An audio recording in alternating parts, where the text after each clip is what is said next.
correria, mas estamos voltando hoje. Eu escolhi, junto à Sueli, eu falei, Sueli, vamos falar sobre fatalidade, porque é um assunto muito interessante, porque muitas vezes a gente não consegue aprofundá-lo um pouquinho mais, não é? Então, a senhora me olha com bastante interesse, não é? E a gente às vezes pergunta, já ouviu aquela pessoa que diz assim, vai num determinado funeral de um parente e diz assim, a próxima serei eu. Aí passa 2 meses, ela vai embora. E ela não estava doente, não tinha absolutamente nada, estava tudo normal. Existe uma história verdadeira, né? Como é seu nome mesmo, querido? Simone, uma história, Simone, verdadeira. Que uma senhora disse para o filho assim, eu quero viajar para o Nordeste, mas eu sei que eu vou morrer na viagem. E o filho, então, a senhora não vai, né? Não, meu filho, não tem problema. Eu tenho certeza que isso vai acontecer, mas só quero algumas exigências. Você compre para mim um vestido novo, bonito, que eu quero ir bem arrumadinha, né? E vou morrer. Você pode ficar sabendo que eu vou morrer. Ele pensou, bom, minha mãe está ficando doente, né, com algum problema, e adiou essa viagem ao máximo, né? E ela não gostava de avião, né? Ela queria muito ir de ônibus. E ele disse, não, se ela não vai, então, já que ela não vai, ela vai de avião, não vai de ônibus, vai de avião, não vai de ônibus. Bom, foi de ônibus e morreu. Um acidente de ônibus, ela morreu. Né? E aí, a pergunta que vem é como? Isso é fatalidade? Né? Como é que se lida com a fatalidade com a doutrina espírita? Aqui na Barra, naquela Barra de antigamente, né? Que era uma barra mansa, né? Era uma barra tranquila. Né? Naquela época tinha um rapaz aqui que ele pulava aqui, nesse ponto, para salvar as pessoas. E ele pulava e dizia, ninguém ia onde ele ia, né? E ele dizia, eu vou. Ia lá, trazia o pessoal e não morria. Ficava por ali, não acontecia nada com ele. E ele dizia, não, pode deixar que eu vou. Tinha uma segurança de que ele ia lá, resolvia o problema e nada acontecia.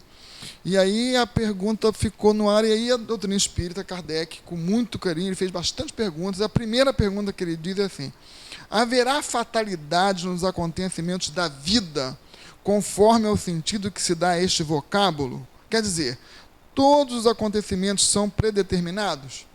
E neste caso, que vem a ser do livre-arbítrio? Leila Diniz, lembra do Leila Diniz? Né? Nós que somos mais velhinhos lembramos, os mais novos não lembram não. Então a Leila Diniz estava lá, viajando, porque tinha ganho lá, ia representar o Brasil em alguns festivais de cinema, e ela estava com uma filha recém-nascida, muito apegada àquela filha, tinha vivido uma vida muito solta, ela teve, né, lidou com a liberdade dela, da sua expressão, da sua sexualidade, enfim, ela revolucionou muitas coisas.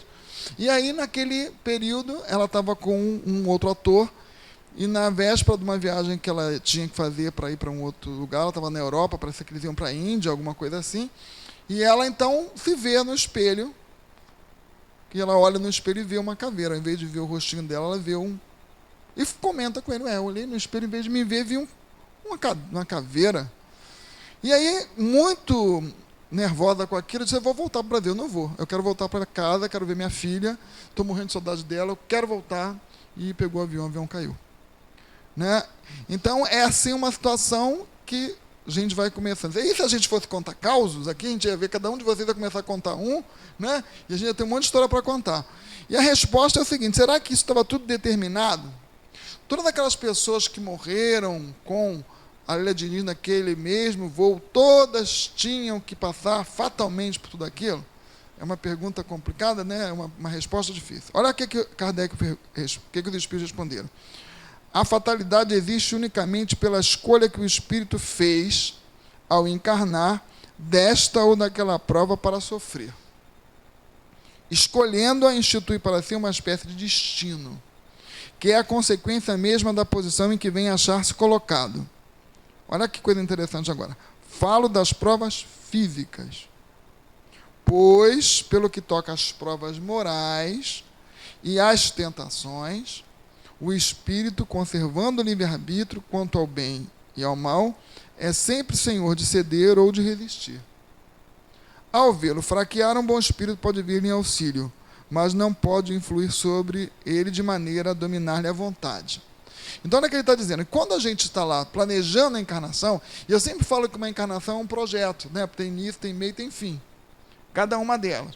A gente, como indivíduo, vai vivendo várias personas, não é? Em cada encarnação que a gente vive. Então, nessa encarnação, vamos supor, como é seu nome, amor? Beatriz, lindo nome. Beatriz pediu, já ganhou um lindo nome, né? Quando reencarnou. Mas então ela chegou aqui, a Bia, e aí ela foi planejar. Bom, vou nascer mulher. Faz diferença nascer homem e nascer mulher para as provas? Grande diferença, né? Que se nascer então lá para aquele lado do Oriente, faz uma diferença enorme, não faz? Então já viu que é uma coisa diferente. Bom, chegou lá planejando a tua encarnação. Bom, então, Bia, para você, como espírito, importante, seus mentores estão todos lá reunidos, planejando. Bia, você vai nascer então no sexo feminino. Você vai nascer no Brasil? Que lugar do Brasil? Nascer no Rio de Janeiro. É diferente nascer no Brasil do que nascer, por exemplo, na Sibéria? Diferente, né? Na Mongólia, né? Nascer Serra Leoa, né? É diferente, né? Então, bom. Depois você pergunta assim, bom, que raça? Faz diferença? Não é? Bastante, não é? Dependendo da situação de conflito que você está, né? Faz uma diferença enorme. Bom, você vai ter que nascer de uma família. Tem que ter um homem, tem que ter uma mulher para gerar você. Né? E aí a pergunta é, como é que esse pessoal é? Equilibrado ou desequilibrado? Faz diferença? Faz. Bom, esse pessoal é rico ou é pobre? Faz diferença? Faz. Né? Porque se ela for muito rica, você já pensou o pessoal que nasce lá da família real de Londrina? Já nasce com o holofote em cima, coitado dos meninos, né? Não consegue nem ter sossego. Tudo que faz é vigiado. Olha que diferença as provas. Então, isso é tudo, eles dizem assim, tudo que a gente encontra, né, aqui quando chega, né, é a fatalidade. Porque eu tive que organizar esse planejamento. E dependendo de tudo isso, a minha vida vai se encaminhando a partir daí. Bom, vamos olhar o corpo. É diferente. Vamos lá, Bia, você vai ter um corpo saudável ou vai ter um corpo doente? Faz diferença? Faz bastante, né? Então, eu já posso nascer com uma doença congênita, posso nascer com uma doença que não é hereditária, que eu vou ter que conviver com ela. Eu tenho um amigo agora, 46 anos, que tem esclerose múltipla, porque o pai tem, as tias têm, então ele já herdou isso, não é? Faz parte da prova. Por que ele teve, a irmã não teve? Por que ele nasceu daquele grupo? Então, isso aqui é a fatalidade. E aí, a partir de agora, eu encontrei um cenário que é fatal e que é de acordo com aquilo que a gente necessita para evoluir, desde que a gente acredite que Deus é justo e bom, porque o primeiro pré-requisito é esse. Se a gente não tem esse sentido de justiça e de bondade, aí começa uma confusão logo do início. Por que eu nasci aqui? Por que eu não nasci homem? Por que eu não nasci mulher? Né? Por que eu nasci em tal lugar, podia ter nascido lá? Como eu gostaria de ter? Não é? Por que português colonizou, não foi inglês? Aí a gente começa a envolver um monte de coisa. Né? Então, isso é o cenário. Não consegui, não tive uma escolha encarnado. Muita gente diz assim, eu não fiz essa escolha. Fez lá, no planejamento. E quando a gente tem essa visão como espírito, a nossa visão é uma visão muito mais abrangente, porque está olhando com essa visão de mortalidade, com essa visão de produtividade, ou seja, de eficácia, com aquela escolha para este projeto chamado encarnação. No final, a gente quer ter bom êxito, porque é para isso que a gente encarna, senão não teria sentido nenhum. Não é a gente vir aqui, nascer feio e nascer bonito, faz diferença? Não faz? Tem gente que tem hoje, depois de passar a idade, assim, para que eu nasci bonito? Que droga. Podia nascer mais ou menos, também feio não, né? Mas mais ou menos assim, porque não chamasse tanta atenção. Não é? Então, mas faz diferença. Eu já tive amigas minhas que sofriam por ser belas, porque não davam conta daquela situação. Havia normalmente uma interpretação muito equivocada. A essência delas não eram vistas. Né? E elas sempre muito prejudicadas por isso. Sem contar com tudo que sofria de bullying pelas outras meninas, por serem bonitas. Porque mal chegavam, elas arrebatavam, não sabiam nem o que estava acontecendo. Não tinha nem tempo de pensar naquilo. Então, vocês vejam como que isso é complicado. Mas, então, a partir daí, vamos ver o que não é fatal. Então, Bia nasceu no Rio de Janeiro, nasceu mulher, nasceu branca, não é? Nasceu com uma família que eu não sei se é rica ou pobre, mas que deu para segurar a onda, né, Bia? E aí ela foi e olhou. Agora a Bia vai ter as escolhas. A gente começa, em um determinado momento da vida, que a gente vai fazer nossas escolhas, não é? E que todas as vezes que tem escolha, entra o processo moral. A partir desse momento, não tem mais fatalidade. Entendeu? Então, por exemplo, quem é esse negócio assim? Eu tenho ali, a Bia tem lá, está gostando de 3 meninos da escola, né? Aí ela vai escolher um deles, aquele, né, livre-arbítrio. Ela pode escolher aquele mais lindo, né, Bia? Mais bacana de tudo, charmoso, mas não vale nada. Mas ela gosta dele. Escolheu, fez a escolha. O outro não quis não, que era nerd, era chato, só via estudando, né? Não, era meio brancão, né? Não tinha, meio sem graça. Escolhas, não é isso? Então, a partir daí, a Bia está usando livre-arbítrio. É moral, não é mais fatal. Agora, vocês podem dizer, mas não tem gente que organiza no plano espiritual com quem vai casar? Tem, mas é raríssimo. A própria literatura espírita diz que é muito raro. Porque a gente está aqui, ó, vivendo, né? E a pessoa tem que estar muito antenada para não perder esse vínculo. Então, na verdade, a gente faz um planejamento. E aí, nesse período, por exemplo, a gente às vezes um espírito pede lá um casal que vá no futuro receber um espírito como filho. E até porque aquele espírito talvez tenha um nível de rebeldia que eles gostariam de tratar, porque se acham de alguma forma responsáveis por aquele estágio que ele está. Aí ele vem. Chega aqui, um dos dois não aguenta. Não é? Às vezes vem um filho com síndrome de Down, o pai vai embora, não suporta aquela situação. Nasce uma criança com uma doença grave, ele vai embora, não aceita, ou a mãe desespera. Então, quer dizer, isso tudo aí tem um cenário fatal. Nasceu uma criança doente. Para aquele espírito é fatal, porque ele chegou aqui trazendo já aquela situação, mas para os pais é uma escolha, não é totalmente moral. Então não tem fatalidade nenhuma aí. E aí como é que ele vai seguindo aqui? Há pessoas que parecem perseguidas por uma fatalidade, independente da maneira por que procedem. Não lhe estará no destino o infortúnio? Aí ele diz assim, são talvez provas que lhe caiba sofrer e que elas escolheram. Porém, ainda aqui lançais a conta do destino, o que mais das vezes é apenas consequência das vossas próprias faltas. Trata de ter pura consciência em meio dos males que te afligem, já bastante consolado te sentirás. O que ele quer dizer com isso? Tem aquela pessoa que na vida ela vai tentando, nada dá certo. Por mais que ela se esforce, só que muitas vezes, normalmente, a gente tem um grande problema com as nossas vocações. Não é? Às vezes eu quero ser um poeta quando eu poderia ser um bom mecânico.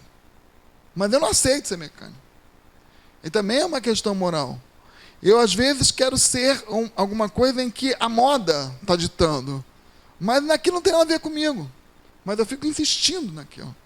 Não é? E aí a vida vai passando e eu vou atropelando. E às vezes eu quero ser muita coisa, mas eu não me esforço para ser nada. Não é comum a gente olhar, quando a gente estuda, aí vai, e daqui a pouco você consegue chegar lá, almeja uma posição melhor. Aí aquele companheiro te olha e diz assim, puxa vida, você é um cara sortudo, hein? Eu não dei a mesma sorte que você. Mas era sorte? Não, foram escolhas. Então o que acontece? Aí muita gente diz assim, mas puxa vida, como é que se explica que muitas vezes uma pessoa que nasce numa família muito bem sucedida, abastada, que recebe uma boa educação, que é bem orientado, que tem pai e mãe presente, e ele delinque, né? Ele degenera. Como é que explica isso? Aí já é o que tem a história daquele espírito. Muitas vezes, aqui a gente fala da ovelha negra, né?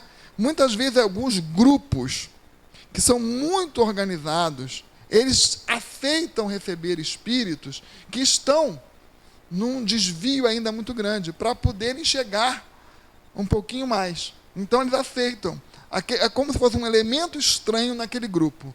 Mas como todos nós temos potenciais iguais, concordam que nós temos potenciais iguais, porque somos todos originários do mesmo Criador, não existe privilégio para ninguém, ele vem, mas aquele grupo, muitas vezes, apesar de dar a ele todos os exemplos, ele não consegue acompanhar. Por quê? Porque o nível de consciência dele, que é a sua capacidade de fazer as escolhas, não é capaz de fazer ele enxergar aqueles caminhos. Ele não valoriza aquilo, para ele aquilo ainda não tem valor. Então ele vai caminhando muitas vezes para um sentido ruim. Aí vocês perguntam, então, o que valeu esse projeto reencarnacional dele? Sempre aprende. Em qualquer existência a gente aprende. Porque no final daquele ciclo, quando a gente retorna à espiritualidade, a gente vai olhar e vai rever e vai aprender. Está vendo? Olha só, você teve essa ajuda, você teve essa. Mas você não conseguiu enxergar isso, não conseguiu enxergar aquilo. Por que não conseguiu? O que faltou? E aí a pessoa vai olhando e vai acertando o caminho para próximas existências. Não há nenhum benefício perdido. No Evangelho fala isso, que nada que a gente faça de bem é perdido, ninguém perde nada. Pode ser, naquele momento, eu não consegui pegar, não consegui entender, não valorizei. Mas a vida, apesar dela ser a vida, como num nível maior, ela é pontuada por essas encarnações. Mas, no fundo, é uma coisa só. Se a gente parar para pensar, eu tenho aqui, sei lá, quantas encarnações, mas, na verdade, aquilo se liga de uma coisa só, que é um último objetivo, um único objetivo de fazer a gente conseguir não precisar mais escolher. Olha que coisa interessante. Porque enquanto a gente escolhe, significa que a gente não é livre. Enquanto eu tenho que escolher, eu não sou livre. Eu tenho que escolher. Agora, a partir do momento que eu tenho a plenitude do acerto, eu não escolho mais, eu vou. É isso, Não preciso mais. Nosso estágio é um estágio ainda de pouca liberdade, porque a gente tem que fazer as escolhas. E muitas vezes a gente vai fazer escolhas ainda equivocadas. O que eu considero escolha equivocada? Eu, Célio, de acordo com o que a gente vai lendo, Mas eu gostaria de dividir isso com vocês para a gente pensar junto. O que eu considero uma escolha equivocada? São aquelas escolhas em que a gente usa uma maldade, uma maledicência, algo planejado para fazer aquela escolha. Quando a gente tem um interesse pessoal claro naquilo que a gente está escolhendo. Não é aquelas escolhas que a gente faz por desconhecer, ou que a gente faz porque ainda está cheio daquelas sensações, porque ainda precisa daquilo. Essa eu não considero equivocada, eu considero que faz parte do aprendizado normal. Então, as dores do crescimento, normal. Agora, quando eu digo equivocada, é quando eu sei que porque a gente fala assim, o rapaz ali é um serial killer, um matador serial, em série. Porque ele matou 20 pessoas, 20 motoristas de táxi. Aí você vê lá pessoas morrendo no hospital no Nordeste a centenas. Por causa de político que não cumpre com seu papel. Ele não é um serial killer? E aí você pergunta, o outro vai lá, coloca a arma na mão, sofre, pode morrer, muitas vezes vem de uma família totalmente desestruturada, não ganha nada por aquilo, não tem um salário maravilhoso, não tem as vantagens todas, e ele vai. E aí a pergunta é essa pessoa aqui, de forma realmente planejada, afina aquilo, sabendo que está tendo ganhos escusos, então essa que eu considero. As outras não. No meu ponto de vista e no que eu tenho lido, a gente vai caminhando, aprendendo. É preciso ser verdadeiro. Aqui nessa mensagem, ele diz, é preferível um espírito simples, verdadeiro, do que um espírito complexo, hipócrita. Que quer vender uma imagem que não é. Então, esse que é o complicado, esse que são os equívocos. Então, ele diz assim, essas pessoas que têm essa fatalidade, normalmente, são provas que ela pede no cenário, em que ela faz parte, e aí vamos pensar, puxa vida, como que vai ser a minha morte? A morte, a fatalidade da morte. Se uma pessoa mora numa comunidade violenta, ela nasceu ali, ela vai viver ali por muito tempo, ela não corre muito mais risco de morrer de uma forma violenta do que uma outra que nasce num lugar mais tranquilo? Então, na hora que ela pede aquele gênero de prova, ela já sabe que o risco dela morrer naquela situação é muito maior do que a outra. Então ela sabe, como muitas vezes o espírito que pede para reencarnar, ele sabe assim, olha, você vai reencarnar, mas você tem 70% de chances ou mais de somente abortar. E ele sabe, mas ele pede, deixa eu tentar. Eu preciso tentar. Às vezes aquela mãe sensibiliza e não faz, porque não é moral, não é fatal. É moral, é escolha. E ela muitas vezes sensibiliza, ou doa para alguém, não é? Faz alguma coisa e aquela criança consegue vingar na encarnação. Outras vezes ela não consegue fazer isso. Ela realmente vai, mas ele sabe que ele tem esse risco. É calculado, é previsto no planejamento dele que ele pode vir a passar por essa situação. Aí ele continua. Algumas pessoas só escapam de um perigo mortal para cair em outro. Parece que não podiam escapar da morte. Não é isso fatalidade? Né? Então, aquela pessoa que, agora há pouco tempo aqui no Rio de Janeiro, o rapaz bateu com o carro, saiu do carro, ficou sentado do lado do carro, sem nenhum ferimento. Né? E aí foi atropelado e morreu. Não foi? Outro que saiu também de uma situação mais ou menos parecida com essa, e um raio caiu. E ele morreu do choque, eletrocutado. Então, são coisas que a gente... Aí, o que ele diz aqui? Que isso chegando no momento que o espírito precisa, muitas vezes até aqui, eles dizem que a própria espiritualidade orienta o espírito para que ele faça o seu desencarne. Olha que coisa interessante. Há uma intuição, ele é intuído para que ele vá para algum lugar onde a coisa vai acontecer. Por exemplo, eu tenho uma amiga da minha irmã que ela nunca pegava um determinado ônibus, porque ela gostava de ir no ônibus direto, aqui em Jacarepaguá. Naquele dia ela resolveu, vou pegar o ônibus. Aí soltou para pegar o outro. Quando ela ficou embaixo da marquise, a marquise caiu e ela morreu. A única vez que ela fez isso. Então ela foi e acabou aquela situação. Né? E ela já saiu de casa dizendo, hoje eu vou mudar, vou pegar aquele ônibus, vou mudar. E aí aconteceu. Quantas vezes acontece também da pessoa está indo pegar o avião, não é? E desiste. Não se sente bem, ou então fica doente, tem um mal súbito, fica presa no engarrafamento, não consegue chegar de forma nenhuma, e acontece um acidente e ela não está lá. Aí a pergunta que eu fiz, aquele pessoal todo que está lá dentro do voo, eles todos têm que morrer porque tem uma dívida com a lei em relação àquilo?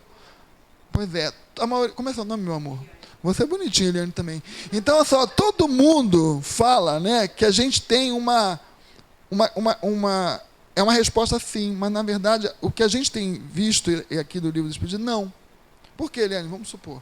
Morar no mundo que a gente mora, olha o plano. O planeta é um planeta de provas e expiações. Muitas vezes, passar por aquele momento é uma prova. Você não está espiando o passado. É uma prova. Que eu vou aprender como é que é morrer. De uma forma violenta. Alguns ali estão espiando. Mas, naquele conjunto todo, a única coisa que a gente tem que colocar na cabeça, sem se perguntar se é prova ou expiação, é que Deus é justo e bom. Todo mundo ali vai ter um aprendizado positivo como espírito imortal. Então, vai passar. Por exemplo, botei meu carro ali, estacionei meu carro, quando voltei, roubaram meu carro. É uma prova. Morar aqui, eu estou sujeito a ser roubado. Não é isso? Porque é uma cidade que tem sujeito a roubo. Né? Agora, o que acontece? Quantas vezes a gente está lá com uma situação, no caso da menina, quando nós falamos da Leila, né? Ela teve uma imagem parecida com aquela, olha, pega a escada, sobe no telhado. Aí o cara pega a escada está podre, ele cai e morre. Acontece. Então, no caso dela, ela viu uma imagem que foi tão forte que ela pensou na filha. E quando ela vai voltar, ela muda todo o seu roteiro de viagem, a contragosto, porque ela tinha compromissos profissionais, e que ela era uma pessoa responsável com isso, mas ela estava com uma filha pequena, aquilo bateu tão forte nela, foi irresistível. Eu quero voltar para ver minha filha. E aí o acidente acontece. Né? É muito provável que a espiritualidade perceba que existe um risco muito grande de um acidente, porque está ali já estabelecido, se olha, tem um panorama daquela situação, e a pessoa, então, é dirigida para se cumprir algo justo e bom com relação àquela alma, com relação à nossa vida. A questão do câncer. Quem tem uma pessoa, todas as pessoas que têm câncer, elas estão passando por uma expiação, elas devem o passado, e por isso estão contraindo uma doença como essa? Não. É muito natural que um organismo possa adquirir tudo isso. Né? Outros sim, mas a gente não pode nunca generalizar, porque é uma doença que pode uma pessoa ter a prova para ver como é. Como é que é ter um câncer? Algumas pessoas vão passar por ele e ficar curadas, outras não vão conseguir e vão desencarnar. O que vão aprender muitas vezes é fazer, lidando com aquela doença, uma doença agressiva, uma doença, não é, que realmente degenera muito rápido, como é que é? Dar valor à saúde, dar valor aos amigos, dar valor, não é? Muitas vezes à simplicidade, uma série de coisas que a pessoa não dava enquanto estava sã, porque não tinha uma visão para aquilo. E aí, quando esse quadro muda, ela vai aprender. Agora, como eu vou lidar com câncer? Tem gente que fica, mulheres que raspam a cabeça, né, que rapam a cabeça por causa do câncer, e que continuam felizes. Felizes. Brincam com aquilo, né? Pede para o filho dar beijinho na cabeça, começa a comprar um monte de lenço diferente, curtem aquela situação, porque estão vivas. E para ela, estar viva é o mais importante. Tem outras que não aceitam. E morrem. Se matam por não aceitar uma limitação como essa. Não conseguem. Então, isso é moral, não é fatal. Entenderam a diferença? A fatalidade pode ser o câncer. Eu nasço com uma família, vocês veem que é a história familiar? Família que tem muita gente com câncer, normalmente vai, né? A que tem úlcera, normalmente vai. É assim, a que tem doença nervosa. Aquele tronco familiar e que a gente vai se ajustando. Como o meu amigo que tem lá a esclerose. Agora, como o meu amigo está lidando com a esclerose? O como está lidando é o moral. É isso que engrandece o espírito. Porque é essa que vai fazer a diferença. A aceitação, o ponto de vista, né? Como diz no Evangelho. Como eu olho para aquilo? Então, meu amigo, por exemplo, ele olha que história. Ele foi modelo profissional internacional, uma carreira maravilhosa. Voltou para o Brasil, estava trabalhando em São Paulo, fazendo da vida dele estava tudo muito bom. E ele chegou um dia, sentou numa praça de São Paulo e disse assim: meu Deus, será que a vida é isso? Eu acordo todo dia, vou trabalhar, ganho dinheiro, volto para casa, acordo todo dia, vou para trabalhar, ganho dinheiro, vou para... Não é possível que a vida seja só isso. Senhor, me faz tremer, eu quero tremer. 2 meses depois a doença apareceu. Ele conta isso para mim. Nós nos conhecemos lá em Abadiânia. Eu fui lá conhecer o trabalho de fluidoterapia, né, que o João de Deus faz. E aí, ficamos super amigos. E ele estava dizendo para mim, que aí o que acontece? Ele começou a medicina, para ele, não temos nada a fazer. É esperar a morte chegar. E essa morte é uma coisa dolorosa, porque vai perdendo equilíbrio, né, vai perdendo tudo. E aí, o que a gente foi falando? Com a doutrina espírita, os amigos todos que foram chegando junto. Hoje ele é uma pessoa que conseguiu entender melhor isso. Ele não conseguia aceitar Deus no sentido desse Deus que pune.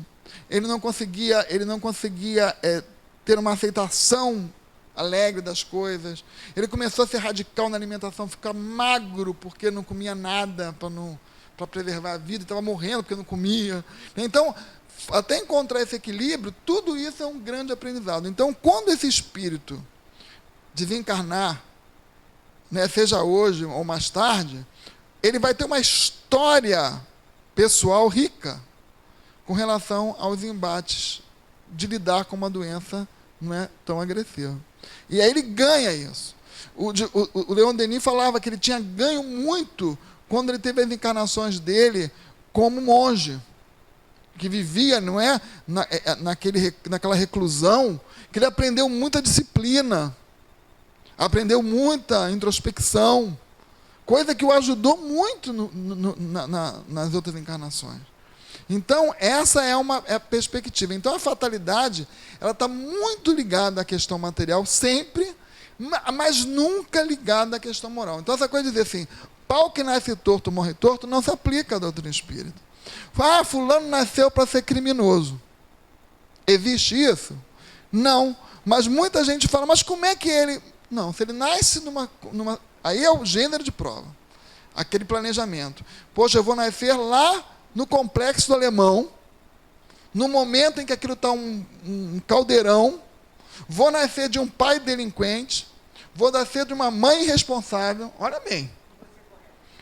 Pode até ser. Pode até ser.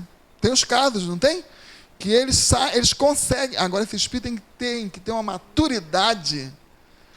Né? E o que é maturidade, segundo os espíritos? Né? De maturidade é a capacidade que a gente tem de ouvir a consciência. Quanto mais capacidade a gente tem de ouvir a consciência, mais maduro a gente é. Enquanto a gente fica escutando só o ego, a gente é imaturo.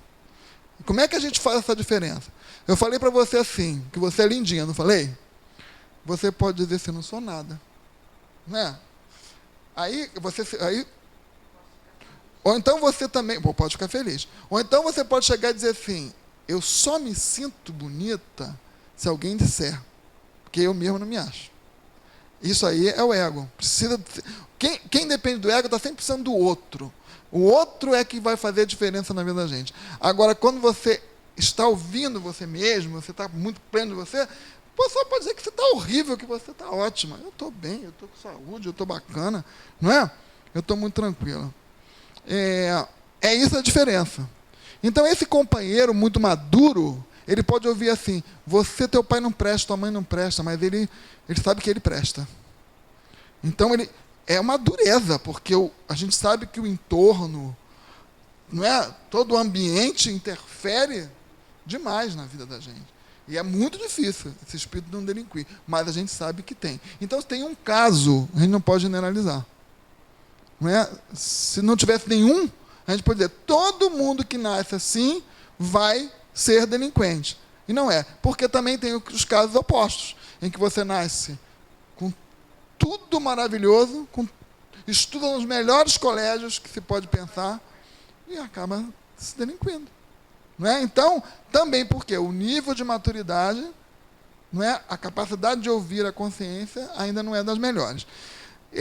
Aqui ele pergunta, sabe o espírito antecipadamente de que gênero será a sua morte? O gênero ele pode saber lá no planejamento. Muitas vezes não, outras vezes sim. Tem pessoas que falam assim, quer ver? Eu vou morrer de parto.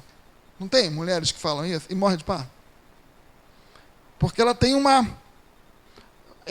no planejamento havia um cabimento, essa palavra é importante. Havia um cabimento para que isso acontecesse. Né? E aí o cabimento é uma coisa muito interessante. O que cabe e o que não cabe. Então, por exemplo, aquela história, né? A gente vem para a existência com um planejamento de ter uma doença bastante agressiva. Mas você se dedica tanto ao bem, você começa a ter tanto equilíbrio, a ser mais simples, a ter uma alimentação, né, mais equilibrada, a fazer um exercício, a se dedicar realmente a manter-se sereno diante da dificuldade. Aquilo surge, mas surge melhor. Por exemplo, vou dar um exemplo. Você poderia ter uma hanseníase, mas você tem um vitiligo. Entende como é? É leve, mas é cabível. Olha só, há um cabimento. A lei, ela é flexível. Muitas vezes a pessoa tinha que perder lá, era necessário para que ela pudesse ter um aprendizado futuro, ter uma perda de algum membro. E ela perde um pedacinho da falange do dedo. Aquilo, naquele momento, aquilo só já vai significar para ela a perda de um membro inteiro. Não precisa mais. Ela já aprendeu. Porque, na realidade, o aprendizado são as relações. A gente aprende com as relações. Não é? Porque, senão, não fosse assim, você vê. Tem pessoas que são... Eu até achei bonitinho uma peça de teatro que eu assisti, até recomendo vocês verem lá no Centro Cultural Banco do Brasil, que fala de uma atriz, Miriam Muniz, não sei se vocês lembram dela. E ela dizia uma coisa muito legal, que ela dizia que ela sempre foi uma pessoa que procurou fazer o bem. Não é? Mas que de vez em quando ela fazia uma coisinha errada porque ela não queria ser inimiga do demônio. Eu achei aquilo tão engraçado. Você é inimiga do demônio também? Tem que fazer uma coisinha errada, senão eu não quero ser inimiga do demônio, né? Então, assim, ela brincava com as coisas. E outra coisa também que ela disse muito legal, que ela disse assim, Deus ajuda. Mas não é sempre. Porque ela diz assim, porque às vezes, a maioria das vezes, a gente tem que fazer o nosso próprio esforço. Não podemos ficar contando com essa coisa de que Deus é que vai fazer por mim, de que Deus que vai fazer por mim. Então, ela tinha umas tiradas interessantes, né, com relação à vida. Então, essa questão do gênero da morte, a gente pode saber se for cabível. E também essas fatalidades físicas, olha bem, estou falando de fatalidade física, perder um membro, ter um câncer, ficar cego, não é? Às vezes faz parte. Você vê, o Camilo Castelo Branco, que foi o escritor, não é? Português, ele fazia nos livros dele, e depois ele vem psicografado pela Ivone Pereira no Memórias de um Suicida, quando ele se vê cego, e ele adorava escrever, o que ele faz? Ele se suicida. Mas nos livros dele, eu li um que era Amor de Perdição, que os personagens, quando tinha problema, ele matava todo mundo pelo suicídio, resolvia, todo mundo se matava. E era meio comum essa prática. Né? E aí o que ele faz? Já era dele. Na verdade, ele passava, né, o que ele tinha como valor para ele. E aí ele desencarnou, deixou a filha mal, as filhas se prostituíram, porque naquela época, né, a menina abandonada, o caminho das mulheres era muito mais complicado para ter uma condição melhor, e aquilo tudo o atormentava na espiritualidade. Por quê? Qual foi o móvel? Fiquei cego. Mas foi porque ele ficou cego? Não foi. Foi porque eu perdi a minha capacidade intelectual, eu perdi prestígio, sabe? Eu perdi tanta coisa que a cegueira mesmo é o menor. Agora, quando o Leon Denis começa a ficar cego, o que ele faz? Ele trabalha mais ainda, acelera, porque ele quer entregar o que ele quer, ele produz, e fica grato àquilo. Vocês viram um filme, que também é uma história real, de um rapaz que ele mergulha, volta à cidade dele, e ele mergulha numa pedra em que ele fazia aquilo quando criança, porque ele sabia que a maré baixava ali naquele lugar, e ele dá um pulo e fica paralisado, né? Todo o corpo paralisado, porque ele calculou mal, e ele bateu com a cabeça na pedra. E ele pede para morrer, e a legislação do país vai permitir isso, e ele vai realmente ser morto, contrata alguém para matá-lo, porque ele mesmo não podia se matar. E qual era a justificativa dele? Que ele sempre quis viajar. Como ele não tinha recurso, ele foi para a marinha. E aí, como marinheiro, ele viajava. E em cada porto, ele escrevia muito poema, né? Fazia bons textos. Em cada porto, ele conquistava uma moça, vivia um grande amor, ia para outro porto, vivia outro grande amor. E ele ia se vivendo apaixonadamente. E sempre muito feliz, porque era uma escolha. Até o momento que a vida vem, né, e ele fica ali totalmente preso a uma situação de paralisia. E ele diz o seguinte, que ele queria morrer porque ele não merecia não ter mais aquilo tudo que ele havia tido. Aí, quando eu vi o filme, eu disse, meu Deus do céu, como é que a gente é ingrato, né? Tem gente que passa a vida inteira e não tem uma namorada. Não é? O cara teve um monte. Tem cara que não viaja para lugar nenhum. E ele viajou aberto. Tem cara que não escreve uma letra, não sabe escrever nada, nem ler, analfabeto. Ele fazia poemas. Meu Deus, quanta coisa para agradecer. E ele só achava que aquilo tudo era motivo para morrer. Entenderam a diferença? Do que é o ponto de vista? Aí é o moral. Nesse momento é a escolha moral. Porque é como eu sou, como a gente lida com a vida. O que a vida representa para a gente? Não é? Então é uma situação muito engraçada, essas questões tudo. Lidar com a morte. Eu já contei, não sei se lá no outro centro, se eu vejo, vocês tenham visto, lá no Joana de Anjos, quando eu mudei para Tijuca, um senhor foi à minha casa consertar a máquina de lavar. E ele ficou lá um monte de tempo, aquele senhorzinho antigo, né, que demora, que mexe com calma. Aí eu estou lá, fazendo minhas coisas, estou recentemente morando ali. Uma hora ele virou para mim e disse assim, eu e a minha esposa estamos casados há 50 anos.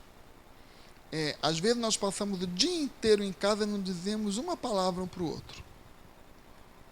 Qual é o primeiro pensamento que vem a mim? Que droga de relacionamento, né? Aí, quando eu pensei nisso, ele virou assim, mas também nós não precisamos mais falar. Nossos olhares dizem tudo. Nós nos amamos muito. Plim, né? Beleza. Tudo a gente prejulga tudo, não é? Padrão. Beleza, fiquei feliz da vida. Que bom, né? Fui embora. Chegou no dia seguinte, desci do prédio, não conhecia ninguém, estava ele lá com 5 minutos. É fatal. E isso é fatalidade.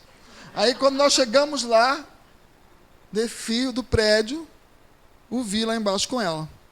Ele, ela e a filha. Quando eu cheguei, eu virei para ela e falei assim, então quer dizer que a senhora é a mulher mais amada aqui do Maracanã? Aí ela olhou para mim, meio assustada, nunca tinha me visto. Eu falei, ontem ele se declarou lá em casa, dizendo do amor que a senhora tem por ele, do amor que ele tem pela senhora. Aí nós demos um abraço e eu fui embora trabalhar. No dia seguinte ela morreu. Ataque fulminante. Não foi o meu abraço, tá, gente? Mas ela teve um ataque fulminante naquele dia e morreu. E aí, eu, quando soube da notícia, falei, meu Deus, né? E aí eu estava saindo do prédio, quando eu vejo ele vindo. Aquele homem destruído. Só se você olha assim, era assim um farrapo. Né? Uma tristeza. E aí eu fui até junto dele, e aí nessa hora eu vou dizer para vocês, porque aqui eu posso dizer, eu senti a aproximação do meu mentor espiritual, a minha vibração mudou completamente, de uma força. E aí eu virei para ele no ouvido dele, abraçado com ele, e falei para ele, não é possível que você vá sofrer por amor. Você teve um amor. Você amou 50 anos. Não é justo que você faça isso com ela agora. Isso foi dito no ouvido dele. Ele parou, olhou para mim e disse, é isso. Eu não posso me entregar, não é, a um sofrimento porque eu amei. E aí ele renasceu. Entendeu? Foi uma coisa muito bonita. Quando nós tivemos temos ainda um tempinho, dá para contar. Quando nós tivemos a morte daquela menina, que era modelo fotográfico, que morreu em Maresias, né, num acidente com o filho do dono do Extra, lembra? Que ela caiu do helicóptero. Fernanda, é isso mesmo. Eu estava em São Paulo, trabalhando. Minha mulher me ligou, dizendo, Célio, você soube do acidente? Eu disse, não sei o que está vendo. Uma menina, né, Fernanda, caiu do tal. Eu estou passando muito mal, eu não sei o que é isso, eu estou muito mal. É como se eu estivesse sentindo ela aqui perto de mim, é uma coisa muito difícil de explicar. Eu nunca vi essa moça, não sei. Eu disse, tem calma, amanhã eu estou aí, vamos ver. Quando foi de madrugada, ela me ligou no hotel, chorava, tremia de frio, tiritava, no desespero, disse, ela morreu agora, ela morreu de frio, e completamente, totalmente desequilibrada, chorando muito, tremendo toda, precisando de que agasalhassem ela. E aquilo acabou. Vim embora para o Rio, cheguei no Rio, aquelas coisas todas, fui trabalhar. Meu amigo me procurou lá no trabalho. Sério, quero falar com você. O que foi? Eu sou padrinho da Fernanda, que é essa moça que está desaparecida. E eu queria muito falar com você para a gente pedir. Bom, conclusão. Eu acabei indo no funeral da Fernanda, fazendo a prece no funeral dela. Foi uma coisa muito engraçada, porque eu estava ao lado do Diniz, né? Da mãe da Fernanda, que estava muito mal. E naquele momento eu estava ali e um padre veio fazer oração, porque eu só fico com a família, e eu parado ali, não fiz nada, me tinham pedido para orar, e eu falei, não posso, porque já fizeram, né? Vou ficar aqui quieto.